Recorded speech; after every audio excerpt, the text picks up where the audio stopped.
वचन, सत्य वचन, अमर वचन, जीवित वचन, दिव्य वचन, सत्य वचन, अमर वचन, जीवित वचन। साई दा बामा बनी दा बामा बगरे सनी रे सनी रे सनी रे सनी रे सा। दिव्य वचन, सत्य वचन, अमर वचन, जीवित वचन, दिव्य वचन, दिव्य वचन।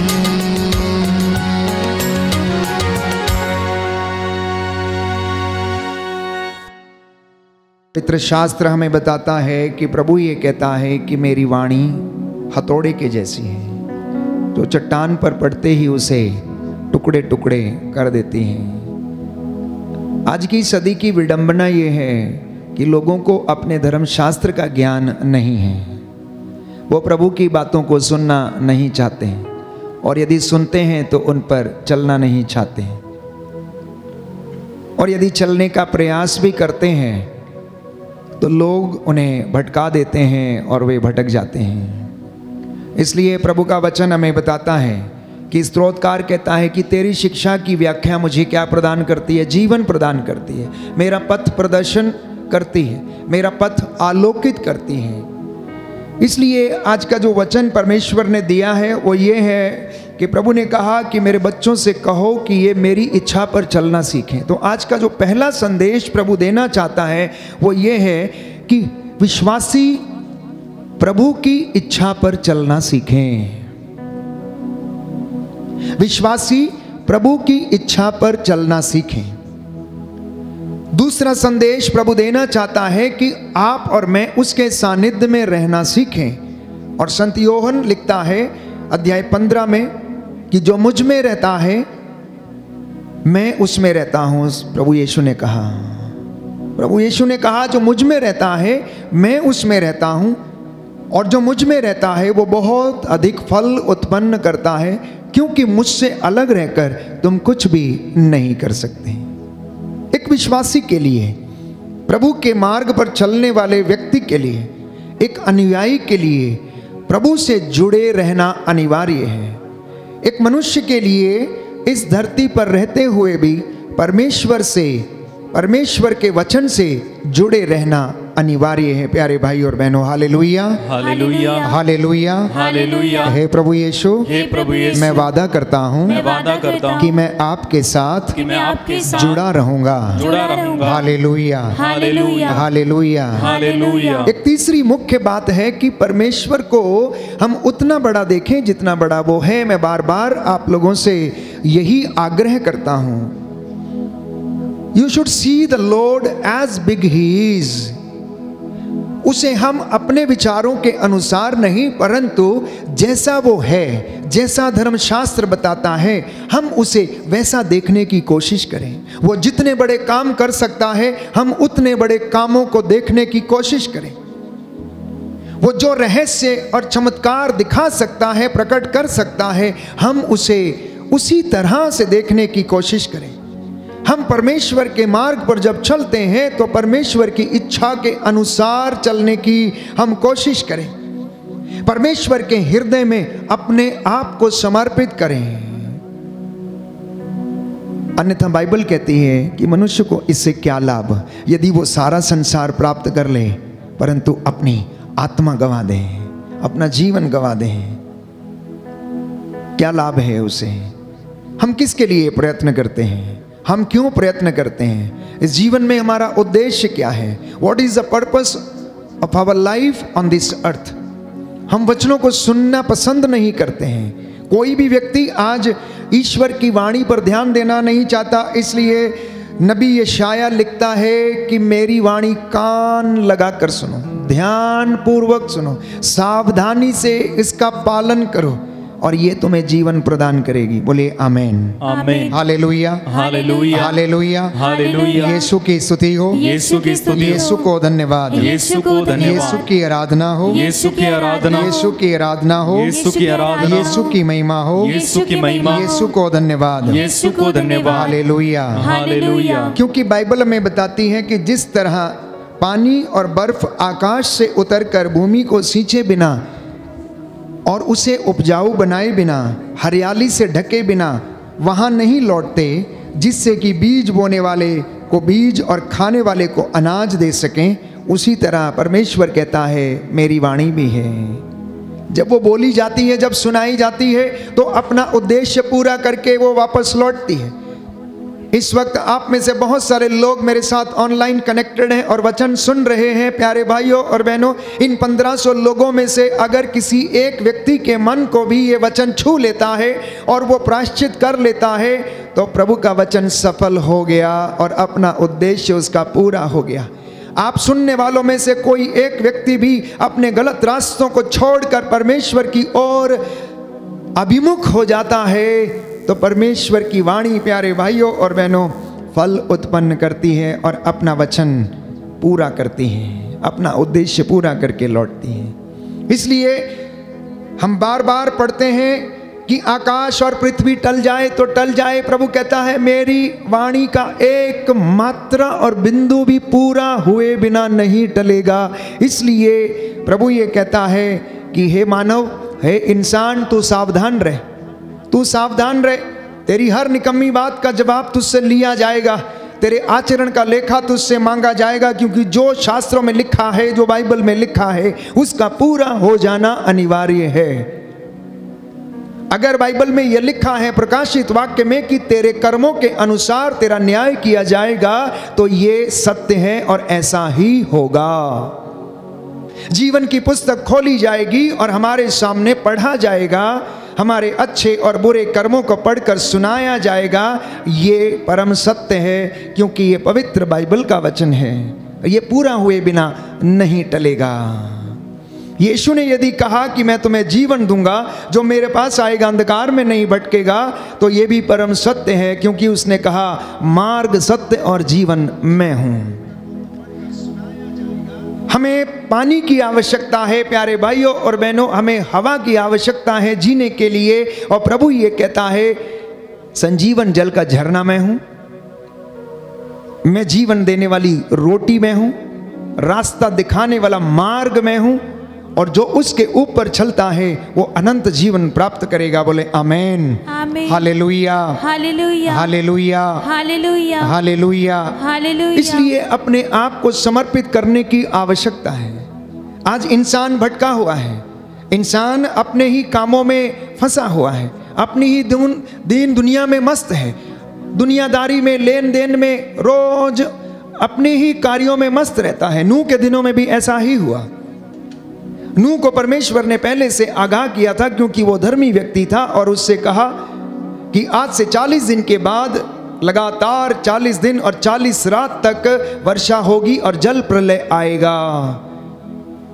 और बहुत सारे लोगों को वहां पर प्रायश्चित के लिए वचन सुनाया गया, लेकिन उन्होंने ईश्वर की वाणी पर ध्यान नहीं दिया। और एक दिन ऐसा हुआ जब नूह पोत बना चुका था और परमेश्वर की आज्ञा के अनुसार सृष्टि का एक एक पक्षियों का और पशुओं का जोड़ा उसमें अंदर ले जा चुका था, तो दरवाजे बंद हो गए और ईश्वर ने इस पृथ्वी के ऊपर लगातार 40 दिन और 40 रात वर्षा की। अब प्यारे भाइयों और बहनों, जल प्रलय आया, सब कुछ नष्ट हो गया, सब कुछ नष्ट हो गया। लोग खाते पीते थे, शादी ब्याह करते थे, और यही सब हो रहा था। गोमोरा, सोदोम और गोमोरा में भी ऐसा ही हुआ। पाप इतना बढ़ गया कि लोगों के सिर चढ़कर बोलता था।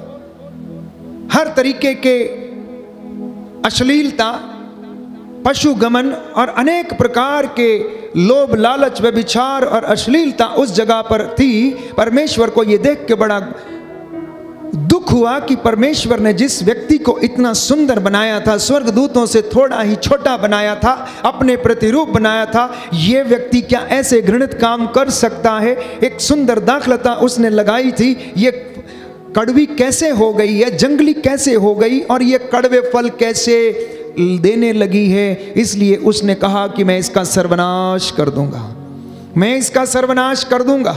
इब्राहिम ने कोशिश की उसको बचाने के लिए और उससे परमेश्वर से आग्रह किया कि अगर इस जगह में 10 लोग भी धर्मी पाए जाएंगे तो क्या फिर भी तू इसको नष्ट कर देगा? परमेश्वर ने चुनौती दी कि जा, अगर इस नगर में मुझे 10 लोग भी धर्मी मिलेंगे तो भी मैं इसका सर्वनाश नहीं करूंगा। और बाइबल कहती है कि उस जगह में 10 धर्मी भी नहीं मिले। प्यारे भाई और बहनों, पाप इतना ज़्यादा लोगों के सिर चढ़कर बोलता था, क्योंकि लोग ईश्वर की वाणी को सुनना पसंद नहीं करते थे, उस पर चलना नहीं चाहते थे, हर प्रकार की बुराई में फंसे हुए थे। और परमेश्वर ने सोदोम और गमोरा के ऊपर गंधरस और आग बरसाई और वो तबाह हो गया, वो तबाह हो गया प्यारे भाई और बहन।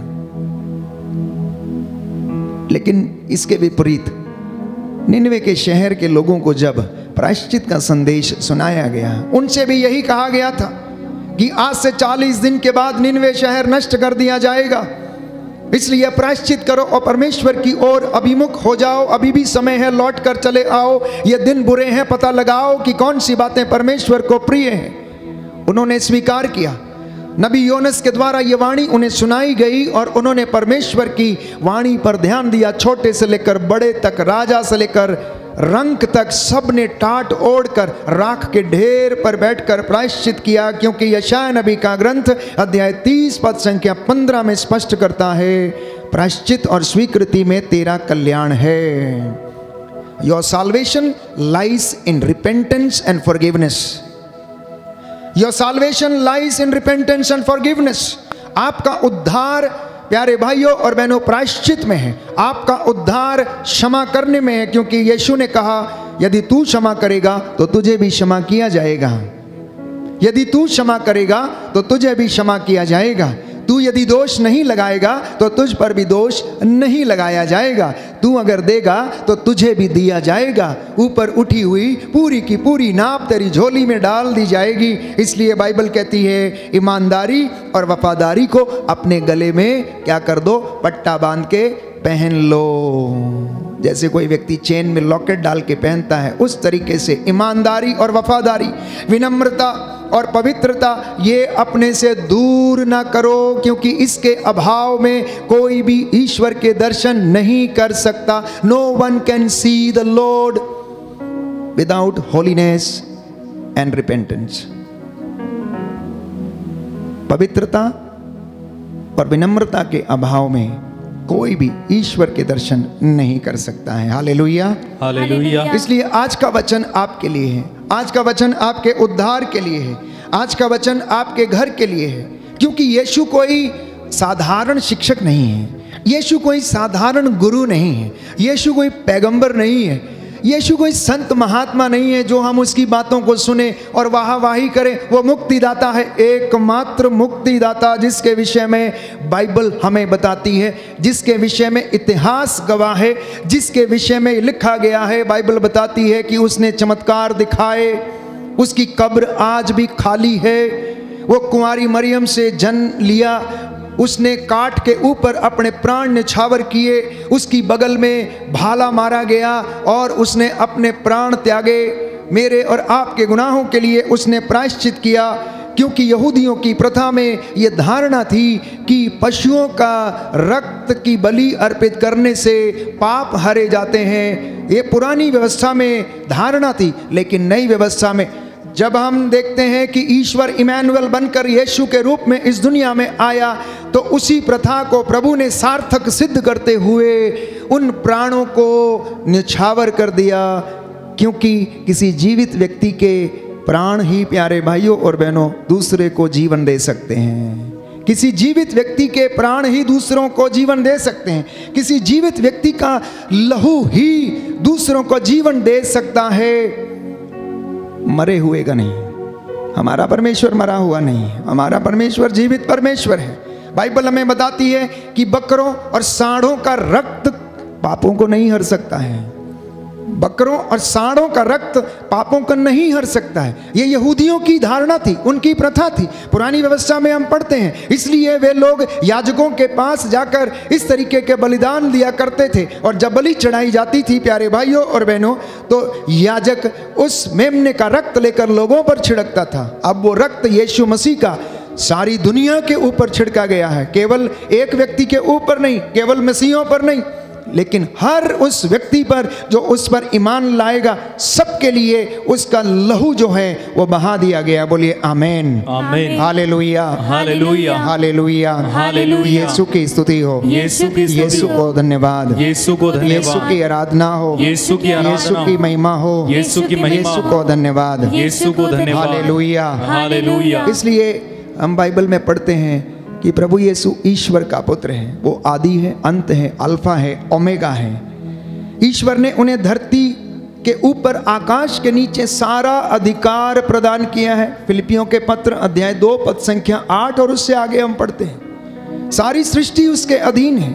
उसे जीवन, मृत्यु और भाग्य पर, वर्तमान पर, भूतकाल पर, सृष्टि पर, स्वर्ग पर, पृथ्वी पर, सब कुछ पर अधिकार परमेश्वर ने उसे दिया है। लेकिन फिर भी उसने उसकी बराबरी नहीं की। उन्होंने हमें उदाहरण दिया है। यीशु ने हमें उदाहरण दिया कि जैसा मैंने तुम्हारे साथ किया है वैसा ही तुम एक दूसरे के साथ किया करो, अपने मित्रों के साथ तुम ऐसा ही किया करो। इसलिए ईश्वर को जानिए, ईश्वर को पहचानिए, यीशु को जानिए। जो उसे जानने का प्रयास करते हैं, जिनके जीवन में वो एनकाउंटर करता है, उनका जीवन बदल जाता है। और हमारे प्यारे भाइयों और बहनों,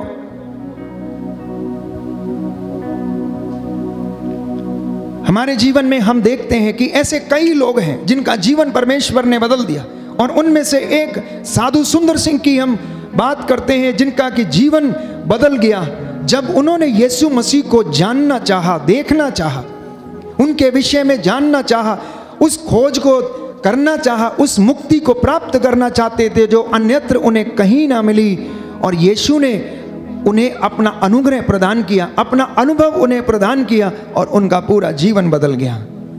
बाइबल में हम पढ़ते हैं कि जक्कैउस के विषय में, जब उसने यीशु को मिलना चाहा, देखना चाहा, तो उसका जीवन बदल गया। प्यारे भाइयों और बहनों, यीशु इस दुनिया में इसलिए आया कि आपका और मेरा जीवन बदल जाए।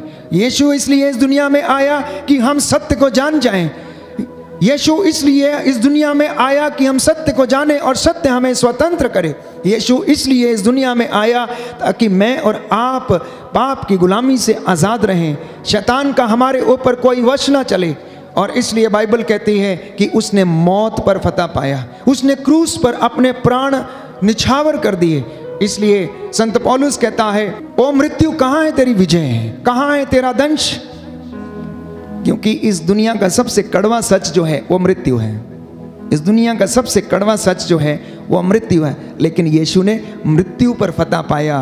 और प्यारे भाइयों और बहनों, जब यीशु ने मृत्यु पर फतह पा लिया तो मृत्यु हार गई। क्योंकि शैतान क्या करता है? मौत देने की कोशिश करता है, मारने की कोशिश करता है, फांसी लगवाने की कोशिश करता है, हराने की कोशिश करता है, वो आपको गिराने की कोशिश करता है, वो आपका सब कुछ बर्बाद करने की कोशिश करता है, वो आपको भटकाने की कोशिश करता है, वो आपको तोड़ने की कोशिश करता है, वो आपके परिवार को बिखेरने की कोशिश करता है, आपके नौजवान बच्चों को आपसे दूर करने की कोशिश करता है। इसके विपरीत यीशु प्यारे भाइयों और बहनों जीवन देता है, यीशु उद्धार देता है, वो चंगाई देता है, लोगों का जीवन बदलता है। जितनों ने उसे ग्रहण किया है उनका जीवन आनंद में है, जितनों ने उसको ग्रहण किया है उनके जीवन में संतुष्टि है, जितनों ने उसमें विश्वास किया है उन्होंने चंगाई प्राप्त की है, जितनों ने उसके वचनों को सुना है उतनों ने प्यारे भाइयों और बहनों वो आत्मा में जीवन बिताते हैं। और जो आत्मा में जीवन बिताते हैं उन्हें किसी बात की कमी नहीं है। इसलिए हम ना केवल किताबी ज्ञान के द्वारा यीशु को समझने का प्रयास करें, परंतु प्रैक्टिकल नॉलेज में भी हम रोजमर्रा की जिंदगी में भी यीशु को अनुभव करने की कोशिश करें। अपने हर छोटे बड़े काम में, चाहे वो बिजनेस हो, चाहे वो अन्यत्र किसी जगह पर भी आप काम करते हो, छोटा काम हो बड़ा काम हो, उस जगह पर हम प्रभु के जैसे काम करने का प्रयास करें, उसके जैसे हम बनने का प्रयास करें, यीशु की कृपा में बढ़ने का प्रयास करें। हर दिन अपने आप को कोशिश करें ये देखने के लिए कि बाइबल हमें बताती है कि हमारा कृपा का स्तर जो है वो बढ़ता जाए, हमारी कृपा का स्तर जो है वो बढ़ता जाए।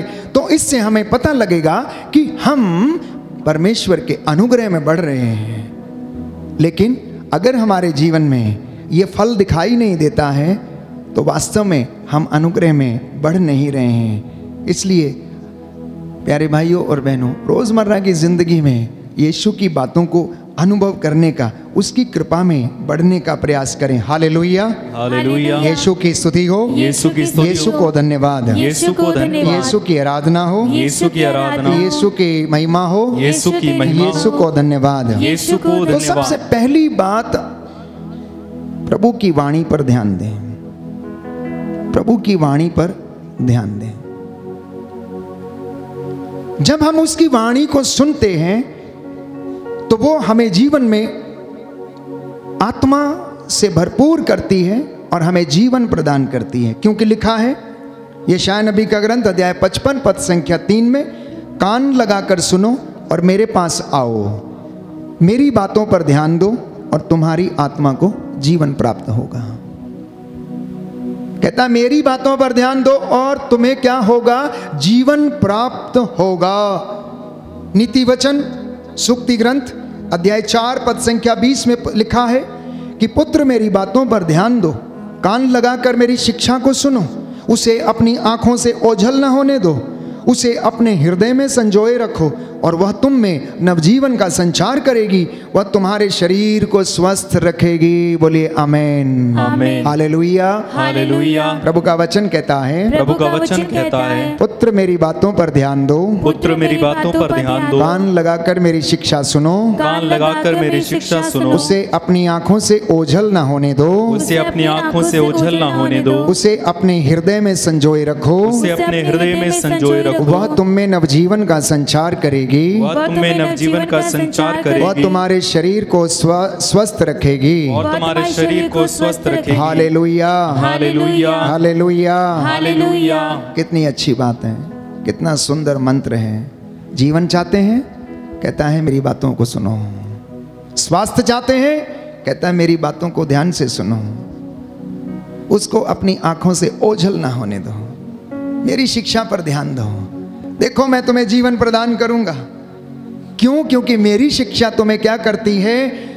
जीवन प्रदान करती है। तुम्हें उससे आत्मा और जीवन प्राप्त होगा। लेकिन आप अपने आसपास और अपने ही जीवन में झांक कर देखिए कि हम में से कितने लोग उसकी वाणी को सुनते हैं, उस पर चलने की कोशिश करते हैं, उसे समझने का प्रयास करते हैं।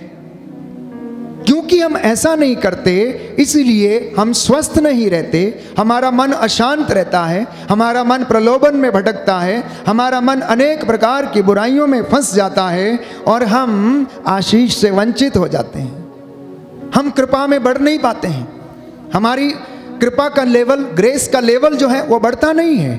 हम उम्र में बढ़ते जाते हैं, बाल पकते जाते हैं, लेकिन आशीष का स्तर नहीं बढ़ता है। हम जहाँ के तहाँ ही रहते हैं।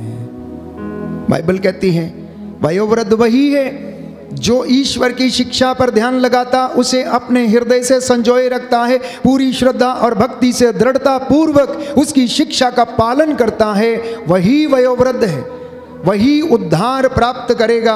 आज लोग ईश्वर की आशीष से वंचित हैं तो सिर्फ इसलिए क्योंकि वो वचन को ग्रहण नहीं करते हैं।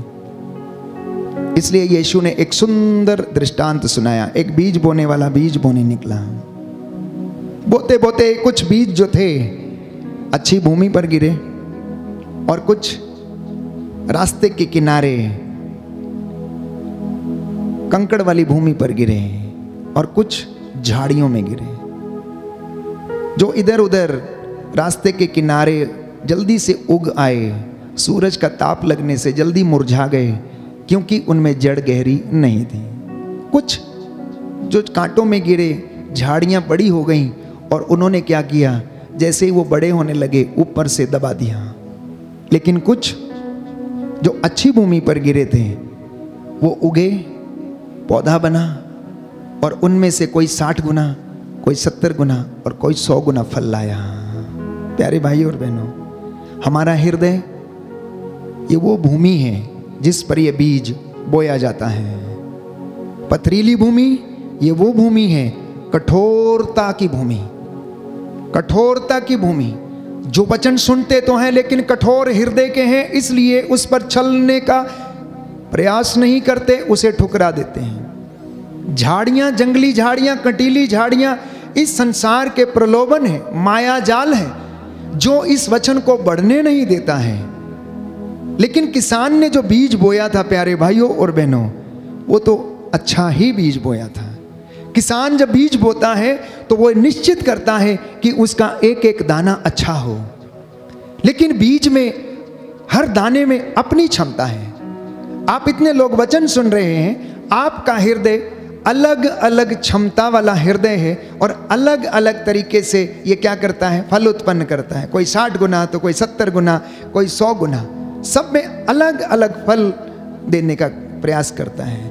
जो जितनी ज़्यादा मेहनत करता है वो उतना अधिक फल लाता है। प्यारे भाई और बहनों, जो जितना ज़्यादा परमेश्वर के नज़दीक रहता है, जितनी ज़्यादा अच्छी भूमि में रहता है, जितनी ज़्यादा गहराई में रहता है, जितना ज़्यादा विश्वास में रहता है, वो उतना ही ज़्यादा फल उत्पन्न करता है। लेकिन जो माया जाल में फंस जाता है, जो पथरीली भूमि पर यानी कि कठोरता का जीवन व्यतीत करता है, वो बहुत जल्दी निराश हो जाते हैं। इसलिए प्रवक्ता ग्रंथ लिखता, अध्याय 2 पद संख्या 3 में, ईश्वर से लिपटे रहो ताकि अंत में तुम्हारा कल्याण हो।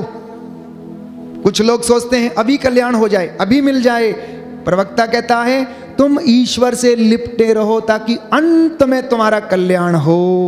Hallelujah, hallelujah, hallelujah, hallelujah. यीशु की स्तुति हो, यीशु की स्तुति हो, यीशु को धन्यवाद, यीशु को धन्यवाद, यीशु की आराधना हो, यीशु की आराधना, यीशु की महिमा हो, यीशु की महिमा, यीशु को धन्यवाद, यीशु को धन्यवाद। Hallelujah, hallelujah, hallelujah, hallelujah, hallelujah. Hallelujah. तो परमेश्वर ये कहता है कि मैं भी उन्हीं लोगों पर कृपा दृष्टि करता हूँ जो विनम्र और पश्चातापी हैं, जो मेरा वचन सुनते उन पर चलते हैं। यशायाह नबी का ग्रंथ अध्याय 66 पद संख्या 2 उसका दूसरा भाग, कि परमेश्वर ऐसे लोगों पर दया करता है जो विनम्र हैं, जो पश्चातापी हैं, फल उत्पन्न करने के लिए प्रयास करते हैं, आत्म त्याग करते हैं, जो उसकी सेवा में रहते हैं, विनम्रता का जीवन जीते हैं, जो अनुयायी बनते हैं। ये परमेश्वर ने अपना वचन, यीशु ने रोज सुबह से लेकर शाम तक वचन सुनाते थे, ऐसे ही बोलते थे, यही शिक्षा देते थे। धन्य हैं वे लोग जो मेल मिलाप करते हैं, धन्य हैं वे लोग जो वचन के भूखे और प्यासे हैं, धन्य हैं वे लोग जो परमेश्वर के दर्शन करना चाहते हैं, धन्य हैं वे लोग जो अपनी रोटी भूखों के साथ बांटते हैं। धन्य ये आज की दुनिया में अपने आप के ऊपर अप्लाई करें प्यारे भाई और बहनों। इसलिए मेल मिलाप कराने का प्रयास करें, ईश्वर को खोजने का प्रयास करें, तो आप परमेश्वर की नज़रों में धन्य माने जाएंगे। क्योंकि उसने कहा, यीशु ने कहा, बाइबल में बताती है कि अगर तुमने छोटे से छोटा काम मेरे भाई किसी भी एक व्यक्ति के लिए, जो कितना भी छोटा क्यों ना हो, उसके लिए किया तो तुमने मेरे लिए किया। एक गिलास ठंडा पानी अगर तुमने मेरे नाम पर इन छोटे व्यक्तियों में से किसी एक को पिला दिया तो ये काम तुमने मेरे लिए किया है। तो प्रियजनों, हमारी आवश्यकता चंगाई नहीं है, याद रखना। हमारी आवश्यकता क्या है? उद्धार है। हमारी आवश्यकता चंगाई नहीं, हमारी आवश्यकता उद्धार है। हमारी आवश्यकता हमारे बिजनेस की उन्नति नहीं, हमारा उद्धार है। कई लोग प्रार्थना करते हैं कि हमारा गल्ला बढ़ता जाए, उस पर आशीष आती जाए, उस पर इतना पैसा आता जाए। अरे भाई, नहीं होगा, नहीं होगा, क्योंकि प्रभु का गणित थोड़ा अलग है। प्रभु का गणित जानते हैं कैसा है? मत्ती का सुसमाचार अध्याय 6 पद संख्या 6, प्रभु का वचन ये कहता है कि तू सबसे पहले ईश्वर और उसके राज्य की धार्मिकता की खोज कर और तब तुम्हें ये मिलेगा। ये परमेश्वर का गणित है। हम उसकी कृपा में बढ़ने का प्रयास करें, क्योंकि हमारी आवश्यकता चंगाई नहीं, हमारी आवश्यकता पैसे की बढ़ोतरी नहीं, हमारी आवश्यकता सांसारिक चीजों की उन्नति नहीं, परंतु हमारी आवश्यकता जो है परमेश्वर के अनुग्रह में बढ़ना, परमेश्वर की धार्मिकता में बढ़ना, परमेश्वर के वचन में बढ़ना। जब हम इसमें बढ़ते हैं तो बाकी की चीजें यूं ही आती जाएंगी, क्योंकि अगर मन चंगा है तो कहते हैं कटौती में गंगा है। अगर मन शांत है तो हड्डियां भी स्वस्थ रहेंगी, अगर मन शांत नहीं है तो हड्डियां स्वस्थ नहीं रहेंगी। और मन शांत नहीं है तो आपको पता नहीं चलेगा कि क्या पहले करना है और क्या बाद में करना है, कौन से कार्य को करना है। आप विचलित रहेंगे। आप में से बहुत सारे लोग अभी बहुत विचलित हैं। कल आपने क्या करना है, किसका उधार लाना है, किसका देना है, किसके इंस्टॉलमेंट्स भरने हैं, कल कहाँ से पैसा जुटाना है, कल कैसे आएगा, क्या होगा। यीशु ने कहा कल की चिंता कल को करने दो, आज की मुसीबत आज के लिए काफ़ी है। तुम वर्तमान की चिंता करो। तुम क्यों चिंता करते हो, मैं तुम्हारे साथ हूँ। कहता है इन चिड़ियों को देखो, क्या 2 पैसे में गौरैया नहीं मिलती? क्या परमेश्वर जिसने इन्हें बनाया खिलाता नहीं है? वो ऐसे भंडारों से खाती हैं जिसमें वो ना तो काटती हैं, ना मेहनत करती हैं और ना ही उसके लिए कोई श्रम करती हैं। फिर भी परमेश्वर की इच्छा के बगैर कोई भी आसमान से नीचे नहीं गिरती है। आप में से कितने लोग हैं जिनको परमेश्वर भरपेट खिलाता है? आप में से कितने लोग हैं आपकी दुकानदारी जो है बहुत अच्छी चलती है, परंतु आपकी सोच जो है वो तो ये है कि मुझे बहुत मिल जाए। जिस दिन बहुत मिल जाएगा उस दिन आप परमेश्वर से दूर चले जाएंगे। इसलिए वो आपको उतना ही देता है जितना कि आपके लिए ज़रूरी है। इसलिए एक सुंदर उदाहरण मैंने आपको दिया था। जब जक्कैउस के विषय में पढ़ते हैं तो जक्कैउस को याद आया कि उसके लिए कितना पर्याप्त है। उसने कहा मैं अपनी संपत्ति का आधा भाग बेचूंगा और गरीबों में बांटूंगा, क्योंकि उसकी मुझे आवश्यकता नहीं है, वो व्यर्थ में मैंने अपने घर में रखा हुआ है। उसके बाद जिसका मैंने लिया है उसको 4 गुना वापस करूंगा। तो अगर उसके पास 100 रुपये थे तो उसने 50 रुपये क्या कर दिया, गरीबों में बांट दिए। उसके बाद उसने 4 गुना लोगों को लौटाया, मतलब 40 रुपये और क्या कर दिए, लोगों को 4 गुना लौटा दिए। अब कितने बचे उसके पास? 10 रुपये, जो उसके लिए पर्याप्त थे, जो उसके सुकून के लिए पर्याप्त थे, जो उसकी शांति के लिए पर्याप्त थे, जिसमें उसे चैन आया। अब वो शांति की नींद सो सकता था। अब उसे रोज पैसे गिनने की आवश्यकता नहीं थी, किसका कितना मूल, कितना कितना ब्याज, किससे कितना लेना है, कितना क्या करना है। रोज रात को उसे लिस्ट बनाने की ज़रूरत नहीं थी। मैं ये नहीं कहता कि प्लान नहीं करना चाहिए, आप योजना बनाएं। बाइबल कहती है सफलता परमेश्वर पर निर्भर है। योजना बनाइए, लेकिन प्रभु के अनुग्रह में रहकर बनाइए। आप प्लानिंग कीजिए, परमेश्वर से पूछ के कीजिए।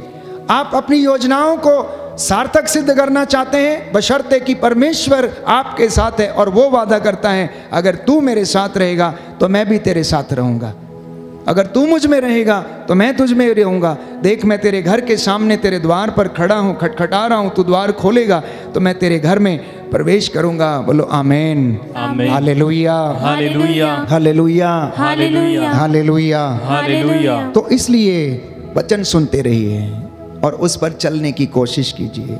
हमारा जीवन जो है ये एक तपस्या है। हमारा जीवन ये तपस्या है।